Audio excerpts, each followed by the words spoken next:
Halo semuanya, pada kesempatan kali ini saya akan menunjukkan atau mempresentasikan mengenai aplikasi news aggregator berbasis website yang telah kami kembangkan melalui penelitian skripsi yang telah kami buat. Mungkin pertama-tama saya akan menjelaskan mengenai flow dari website kami, di mana kami menggunakan scheduler, di mana untuk setiap 30 menit website kami akan secara otomatis melakukan beberapa proses yang ada, di mana website akan melakukan scraping artikel berita pada 3 portal berita, yaitu CNN, NBC News, dan juga BBC News. Jumlah artikel berita yang di-scrape ada 10 dan juga berbahasa Inggris. Lalu selanjutnya kami melakukan topic detection terhadap artikel berita yang ada untuk mengetahui atau untuk memprediksi topik dari setiap artikel berita. Sebagai informasi tambahan, kami menggunakan algoritma support vector machine atau SVM untuk melakukan tugas topic detection.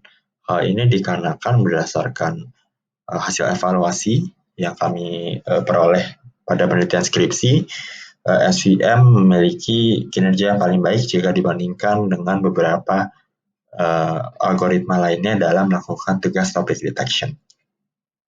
Lalu selanjutnya kami juga melakukan peringkasan secara abstraktif atau abstractive summarization terhadap artikel berita menggunakan sebuah pre-trained language model yang disebut dengan bidirectional and autoregressive transformers atau BART. Lalu kemudian informasi dari artikel berita seperti gambar, judul, dan juga tanggal berita dipublish, serta prediksi topik dan juga hasil ringkasan abstraktif yang telah dilakukan sebelumnya akan ditampilkan pada website, seperti yang dapat dilihat.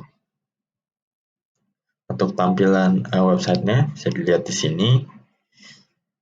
Ada dua fitur atau komponen utama. Yang pertama adalah fitur filter yang ada di atas ini, di mana user dapat melakukan filter terhadap berita-berita yang ada. Ada 6 buah filter, yaitu yang pertama all, di mana saat user mengklik all, website akan menampilkan seluruh berita yang ada. Lalu juga untuk 5 filter lainnya berdasarkan dengan kelima topik yang ada. Jadi saat user mengklik filter politics, seperti ini contohnya, maka website hanya akan menampilkan berita-berita yang diprediksi sebagai artikel berita politik. Lalu juga sama untuk keempat topik lainnya, yaitu bisnis, sport, teknologi, dan juga entertainment. Lalu untuk fitur atau komponen yang kedua, yaitu adalah tampilan dari setiap berita yang ada, di mana untuk setiap berita akan berada pada sebuah card. Untuk setiap card-nya juga terdiri atas beberapa komponen lainnya, yaitu yang pertama adalah gambar dari artikel berita, seperti ini contohnya. Lalu juga ada prediksi topik yang telah dilakukan oleh SVM yang saya telah sebut sebelumnya. Seperti contoh, SVM memprediksi bahwa artikel berita ini merupakan artikel berita politik. Lalu juga ada tanggal dari artikel berita dipublish.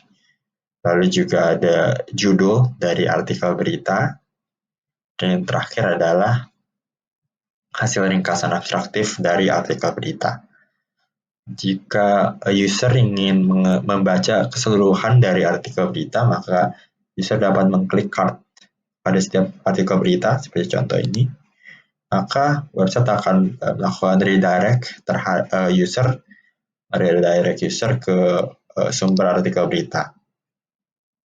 Mungkin sebagai perbandingan dari panjang artikel berita, seperti ini contohnya dari sumber artikel berita di CNN. Panjang dari artikel berita bisa dibilang cukup panjang. Sedangkan hasil ringkasan abstraktif yang dihasilkan oleh algoritma BART cukup singkat, namun tetap menyimpan esensi dari berita tersebut. Berikut adalah hal-hal yang bisa saya tunjukkan pada aplikasi news aggregator berbasis website yang kami kembangkan. Terima kasih.